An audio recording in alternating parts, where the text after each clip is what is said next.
감사합니다. 우리 오늘 옆 사람과 인사할 때는 전도서 9장 11절 말씀으로 한번 인사하겠습니다. 승리의 길은 오직 하나님께 있습니다. 이렇게 인사하겠습니다.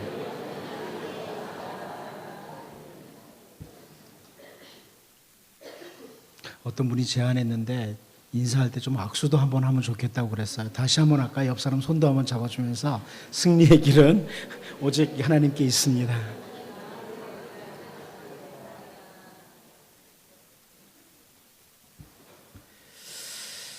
우리가 인생을 사는 동안에 다양한 싸움, 여러 가지 싸움이 있습니다만 동생 아벨을 죽이고 자기의 성읍까지 건축하고 많은 후손을 가지게 되었던 가인을 가리켜서 가인은 승리자라 이렇게 평가할 사람은 정상적인 사람이라면 한 사람도 없습니다. 동생을 죽이고 승리한 사람, 이렇게 평가할 사람이 없다는 거죠. 나라와 나라, 민족 간의 싸움에서도 마찬가지입니다. 선지자 사무엘을 통해서 아말렉을 진멸하라고 하는 명령을 받았던 이스라엘의 첫 번째 왕 사울이 20만 명 정도의 군사를 이끌고 아말렉을 치러 갑니다. 그런데 사무엘상 15장 7절, 8절 말씀을 보면 사울이 하윌라에서부터 애굽 앞 술에 이르기까지 아말렉 사람을 치고 아말렉 사람의 왕 아각을 사로잡고 칼날로 그의 모든 백성을 진멸하였을 때 이런 표현이 나오거든요. 전혀 거침이 없이 아말렉과의 싸움에서 승리를 가져오는 그 모습이 보입니다. 그리고 사무엘상 15장 9절 말씀을 보면 사울과 백성이 아각과 그의 양과 소의 가장 좋은 것 또는 기름진 것과 어린 양과 모든 좋은 것을 남기고 진멸하기를 즐겨 아니하고 가치 없고 하찮은 것은 진멸하니라, 이런 표현이 계속 나옵니다. 이 모습을 보면서 우리는 사울 왕이 분명히 겉으로는 아말렉과의 싸움에서 승리를 한 것으로 그렇게 보여집니다. 그런데 이 부분을 보면서 이상하게 이 사무엘상을 읽는 사람들은 사울이 승리했네, 이렇게 생각을 안 합니다.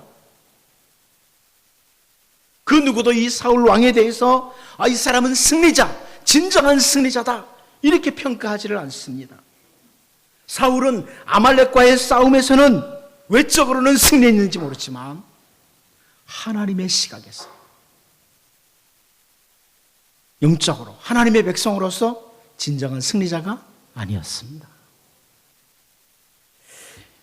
여러분, 예수님 당시의 바리새인군들과 서기관들, 지금까지 자기들이 고세해온 틀이 있어요.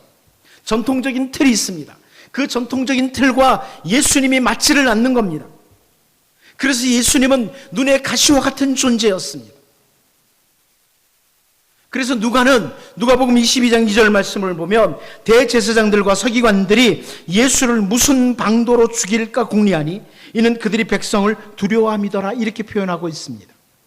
이 사람들은 예수님을 무슨 방도로, 어떤 식으로 해서 죽일까, 어떻게 하면 예수님을 잘 죽일 수 있을까, 이것을 궁리했다고 합니다.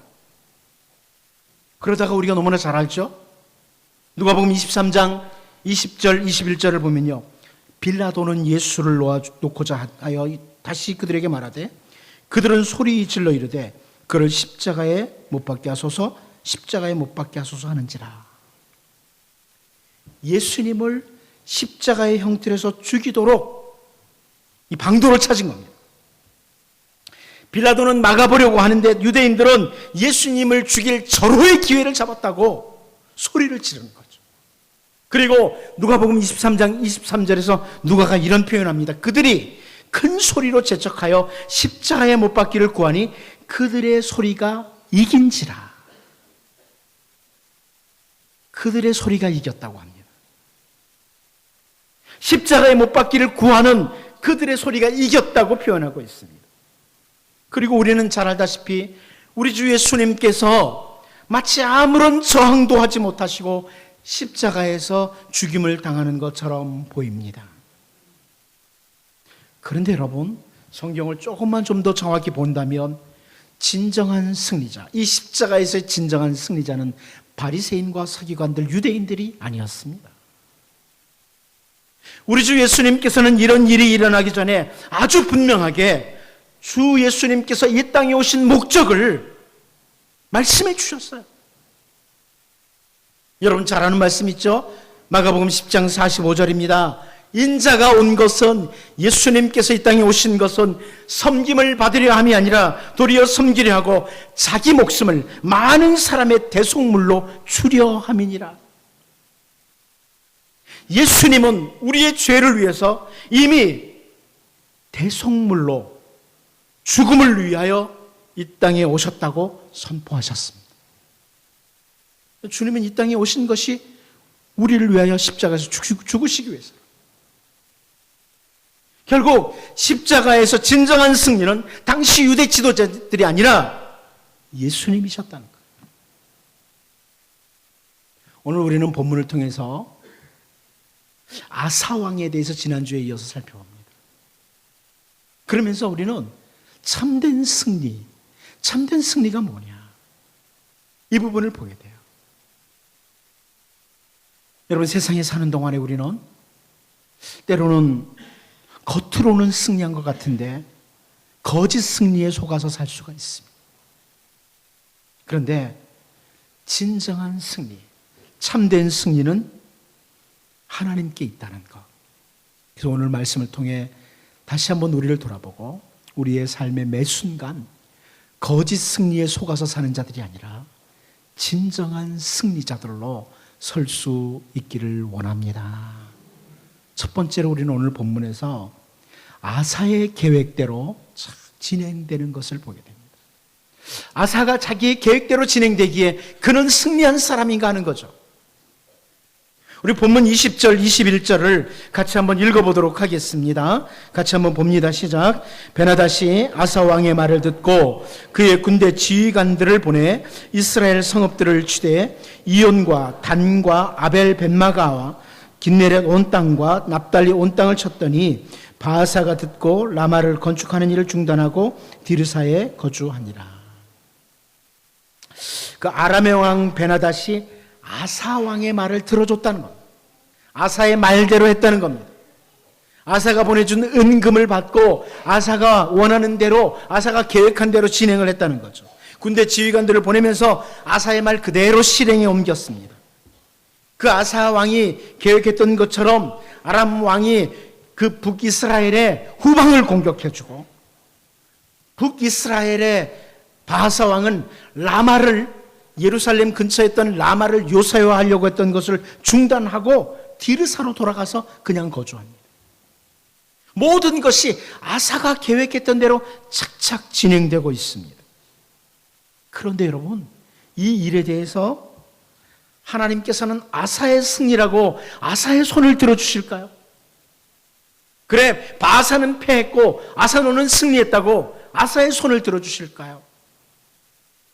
우리가 지난주에도 잠깐 봤지만 역대기 기사를 통해서 이 아사의 계획과 진행에 대해서 평가해 주시는 걸 볼 수 있습니다. 역대하 16장 7절이죠.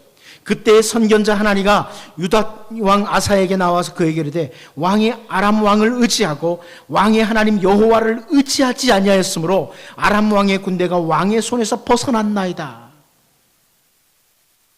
아사가 자기의 계획대로 승리했다고 승전가를 부르면서 승리의 깃발을 꼽으려고 할 그때 하나님께서 선견자 하나니를 보내시고 아사야, 너는 패배자다. 너는 신앙의 패배자다. 책망하시는 내용입니다. 네가 이 전쟁은 네 계획대로 승리했는지 모르겠지만 너는 신앙의 패배자다. 오늘 본문은 내가 원하는 계획대로 다 이루어진다고 승리는 아니라는 것, 이것을 우리에게 확인시켜 주는 겁니다. 여러분, 여러분이 원하는 대로 다 이루어졌다고 승리는 아닙니다. 여러분이 계획했던 대로 착착 진행된다고 승리는 아닙니다. 여러분이 악을 도모하는데 잘 진행됐습니다. 그런데도 승리라고 생각하면 오해입니다. 여러분, 아합 왕과 그의 아내 이세벨의 경우를 생각해 보시면 됩니다. 나봇의 포도원이 몹시 탐이 났습니다. 왠지 남의 땅이 더 좋아 보여서 저 나봇의 포도원 내가 소유했으면 좋겠다. 이게 아합 왕이 깊은 고민을 했습니다. 그때 이세벨이 악한 계획을 세웁니다. 그리고 열왕기상 21장 15절 16절을 보면 이세벨이 나봇이 돌에 맞아 죽었다 함을 듣고 이세벨이 아합에게 이르되 일어나 그 이스라엘 사람 나봇이 돈으로 바꾸어 주기를 싫어하던 나봇의 포도원을 차지하소서. 나봇이 살아있지 아니하고 죽었나이다.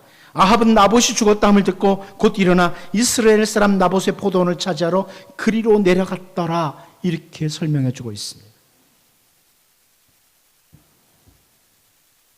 나봇을 모함을 해서 쳐 죽입니다. 그리고 이제 나봇의 땅을 가지라는 거죠. 아합 왕이 바라던 대로 이세벨의 계획대로 나봇의 포도원은 아합 왕의 소유가 되었으니 아합이나 이세벨이 승리한 겁니까? 누구도 이 상황을 보면서 아합이 승리했다, 이세벨이 승리했다고 평가하지 않습니다.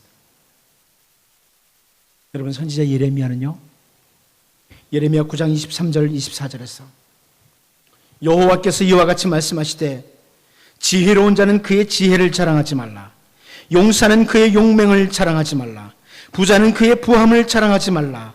자랑하는 자는 이것으로 자랑할지니 곧 명철하여 나를 아는 것과 나 여호와는 사랑과 정의와 공의를 땅에 행하는 자인 줄을 깨닫는 것이라. 나는 이 일을 기뻐하노라. 여호와의 말씀이니라. 이렇게 말씀하고 있습니다. 권면입니다. 우리의 계획이, 우리의 강함이 혹은 우리의 풍부함이 우리를 승리의 길로 이끄는 것이 아니라 진정한 승리는 하나님께 있다는 것을 확인시켜 주는 겁니다. 여러분, 바울 사도는 복음을 전하다 매를 맞기도 하고 감옥에 갇히기도 했습니다. 그런데 바울 사도가 복음을 위해서 매를 맞는 그 순간에도 바울은 승리자였습니다. 감옥에 갇혀 있는 그 시간에도 주님 보시기에 바울은 진정한 승리자였습니다.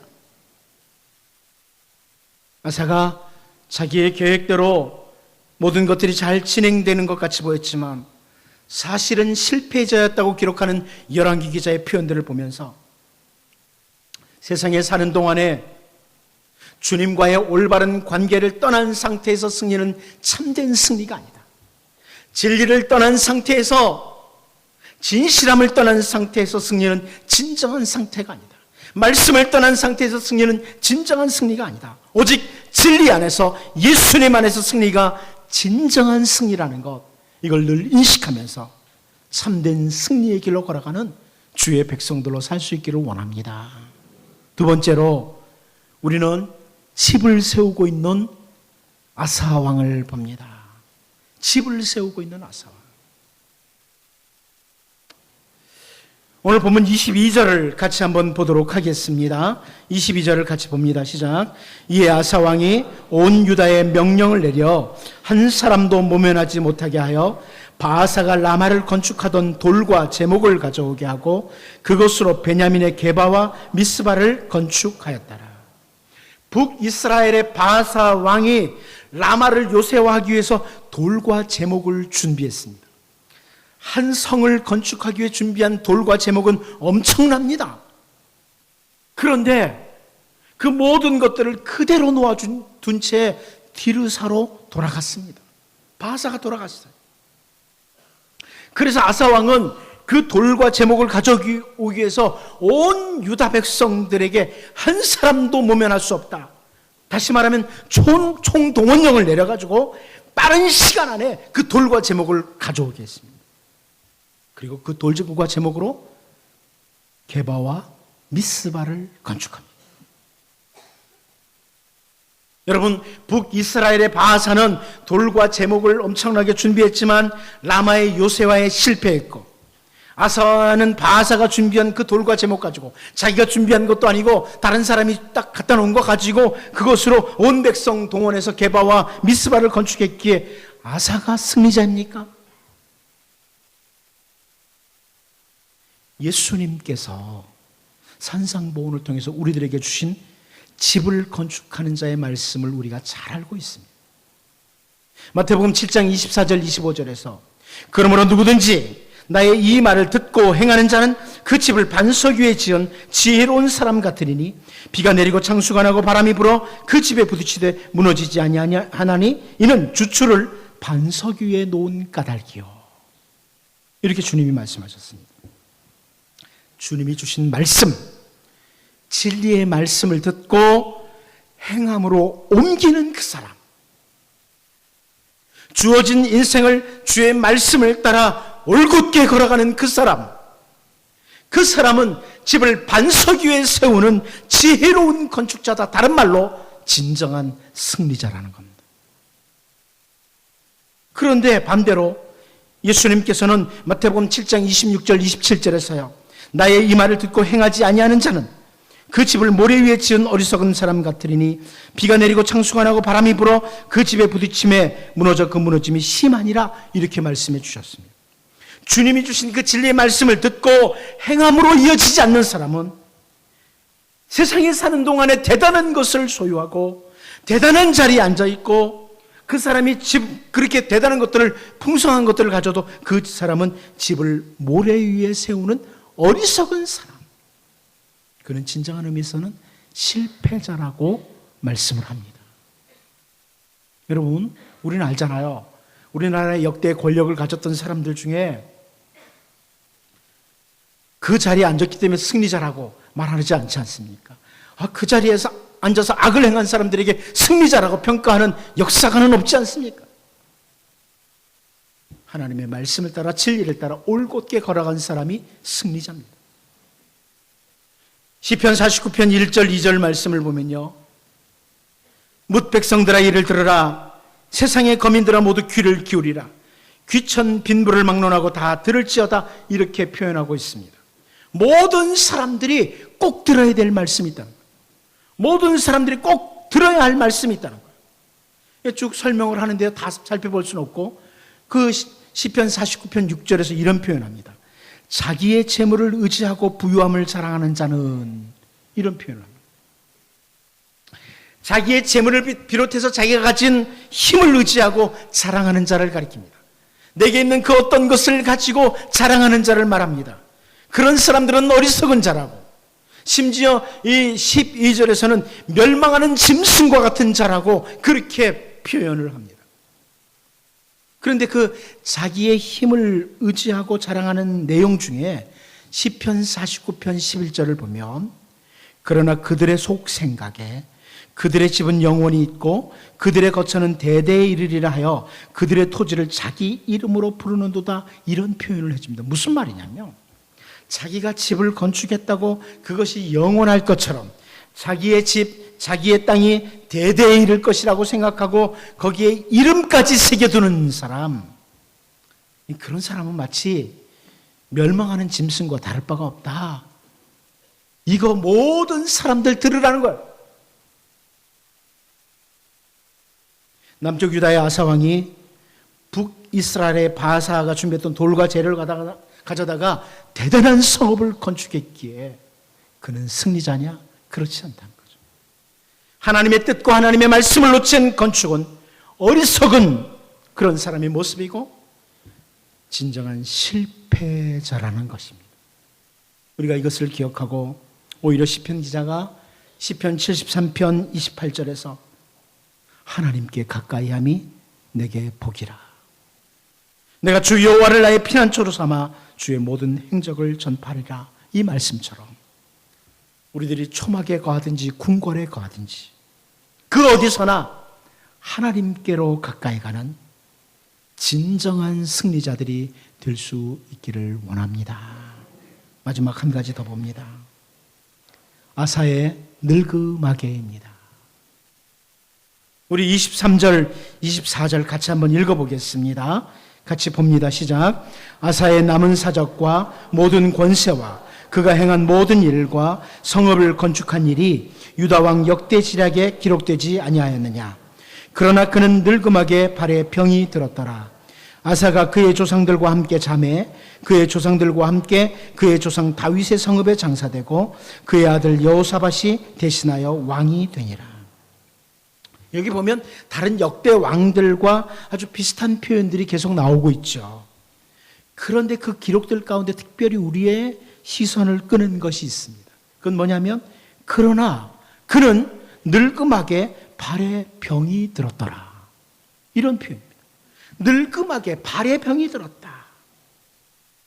심지어 역대기 기자는 역대하 16장 12절에서 이 아사에 대해서 이렇게 말하죠. 아사가 왕이 된 지 39년, 늙음하기죠. 그때 그의 발이 병들어 매우 위독했으나 병이 있을 때에 그가 여호와께 구하지 아니하고 의원들에게 구하였더라 그럽니다. 이 말씀이 여러분 오해하시면 안 됩니다. 몸에 병이 찾아올 때는 의사를 찾으면 안 되나 보다, 이렇게 해석을 하는 것은 말씀에 대한 오해입니다. 여기 아사의 경우는 특별한 상황입니다. 특별한 상황이라는 것을 보여줘요. 최소한 이 병은, 아사의 이 병은 아사가 하나님 앞에 옳지 않은 삶으로 인하여 찾아온 병이라는 거예요. 그걸 열왕기 기자나 역대기 기자가 의도적으로 기록하는 거죠. 이 문제에 있어서는 아사가 의사보다는 먼저 하나님을 찾아야 될 병이다, 이것을 보여주는 거죠. 자, 아무튼 아사는 그 늙음하게 발에 병이 들었다, 이렇게 표현한 것은 열왕기 기자가 의도적으로 분명한 의도를 가지고 뭔가를 표현하는 거예요. 무슨 말씀이에요? 남쪽 유다나 북이스라엘의 많은 왕들이 악한 모습으로 삽니다. 왕의 자리에서 잘못된 길로 걸어갑니다. 그런데 이 아사 왕은요, 왕이 되면서부터 초기에 하나님 앞에 선한 왕으로 시작을 했어요. 그래서 아쉽다는 거예요. 선한 왕으로 시작했기에 아쉬운 거예요. 처음부터 악했으면 아예 기대조차 안 할 텐데, 처음에 참 잘하던 왕이 늙음하게 하나님을 놓친 것이 아쉬운 거예요. 여러분, 이것은 우리가 언제나 기도해야 할 기도 제목입니다.